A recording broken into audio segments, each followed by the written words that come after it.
আহত হয়ে থাকে সে কিভাবে বিজয় মিছিল করে 5 তারিখে? এই যে তার মুখের ছবি, এই যে দেখেন ৩৬ জুলাই যে 5 তারিখ কিভাবে বিজয় মিছিলে যায়, সে যদি আহত হয়ে থাকে, আহত না সে যদি আহত হয়ে থাকে ধরে না কিভাবে যায়? আমি লেঙ্গা লেঙ্গা আমি খুশির কথা লিখেছি এখনো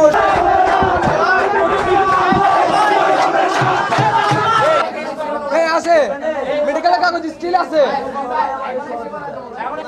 আপনি ওরা না নিয়ে আসতে না কি করব ওরা তো আমার এরিয়ার কোনো ভাই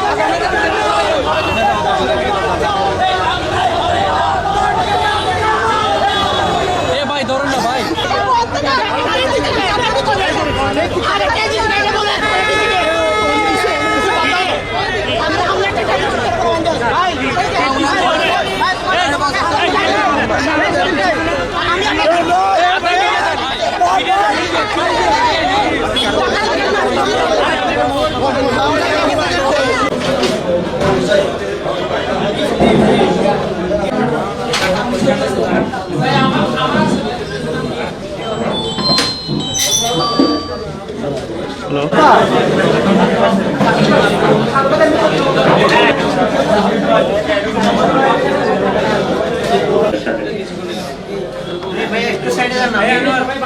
সামনে আমাদের সমাবেশ শেষ করি, যেখানে আমাদের সমাবেশের শেষ পরিকল্পনা নিয়ে বৈঠক করার জন্য আমরা ওয়াসায়